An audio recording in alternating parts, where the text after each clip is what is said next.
അപ്പോൾ ഡെലിവറി കഴിഞ്ഞവരുടെ ഒരു ദിവസത്തെ ഫുഡ് എന്തൊക്കെ നോക്കാം. മുട്ട പിഴുങ്ങിയത്, പഴം പിഴുങ്ങിയത്, കഷായം, ഹാർലിക്സ്.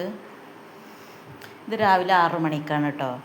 ഇനി 8-8:30 ടൈം ആകുമ്പോൾ നൂലപ്പം, അതുപോലെ മുട്ടക്കറി. ഇനി 10 മണിക്ക് കഞ്ഞും, അതുപോലെ സൂപ്പ്, ആട് സൂപ്പാണ്. അത് ആട് സൂപ്പ്. ഇത് കഞ്ഞി, പാൽക്കഞ്ഞിയാണ്. ചോറ്. ഇനി ഉച്ചക്ക് മീൻ പൊരിച്ചത്, കറി, ചോറ്, ബീട്രൂട്ട് ഉപ്പേരി കേട്ടോ.